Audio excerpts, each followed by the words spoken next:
ဒီလိုညမျိုးနာကျင်ခြင်းတွေကိုဖော်ပြရင်းနဲ့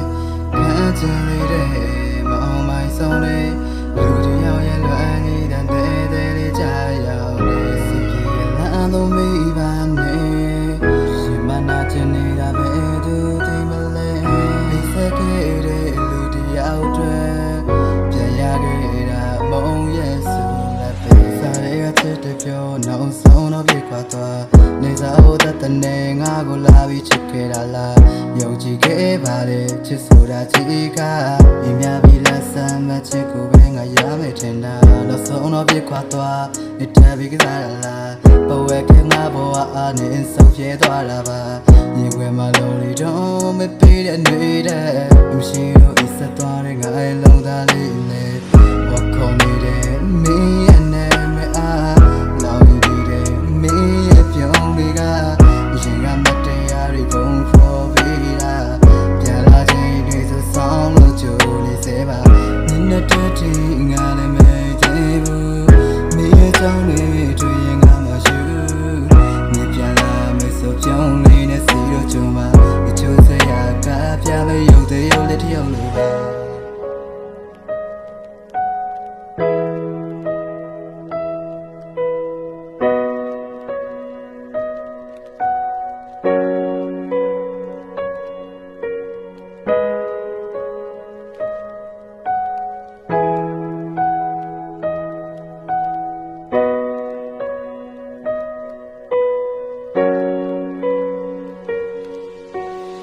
ချစ်ပြီးမှနှုတ်ဆက်ထွက်ငါရင်ကွင်စုပ်ပြက်သက်အနိုင်ရှုံးကုန်နေသက်မဲ့ဖြစ်နိုင်ရင်မျောလင်းချက်ထားခဲ့ခြင်းပါတယ်ဘဝကမင်းလို့ထင်ပါတယ်နောက်ဆုံးရတာဝေဒနာနဲ့အတိတ်ကိုပြန်ပြီးပြင်ခြင်းလဲမားတာနေပဲဖြစ်နေတဲ့ထက်ပြီးတော့ငါကမလောင်ပါနဲ့အချင်းချင်းတောင်းပန်နေတာပဲဒါတော့မှဆက်ပြီးလွမ်းနေတယ်နစ်စီပြန်လာခြင်းပါတယ်ဆုံးဖြတ်ချက်ဆက်ပြီးမားနေလဲပန်းခတဲ့လမ်းကိုရွေးချက်သွားလို့နစ်တွက်ပြောရင်ငါချင်နေပါတယ်အရှုံးဘက်ကဌာနဘက်ကများမင်းတို့မဖြေနိုင်ခဲ့တာလားဝါရဲ့တခွေမှာခတ်တဲ့ပုတ်ဆာငါကမဖြေနိုင်ခဲ့တာပါမျောလင်းချက်ကြီးစွာမက်နေခဲ့တာမင်းကငါရဲ့အိမ်မဖျားနင်းချေသွားလို့ပျက်စီးခဲ့တာငါရဲ့ဘဝကမင်းနဲ့နီးဖို့ပါမဖြေနိုင်ခဲ့တဲ့မင်းကိုငါမျောလင်းခဲ့ပါတဲ့ချောင်းများငါကိုမင်းပြသွားလဲနောက်ရင်ခွေမှာခုချေဆိုမင်းတယောက်တည်းနေပြောနေမလားအဆွေးတွေနဲ့တွေးတွေနဲ့လွမ်းတွေနဲ့တယောက်တည်း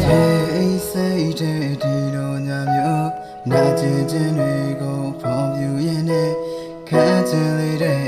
မအောင်မိုင်းဆုံးလေးလူတယောက်ရဲ့လွမ်းနေတဲ့တဲ့လေးချရောက်နေစီပြေရလာလို့မိပါနဲ့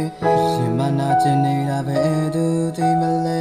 ပေးစခဲ့တဲ့လူတယောက်တွေပြန်ရခဲ့တာမုံရဲ့စုလက်ပဲ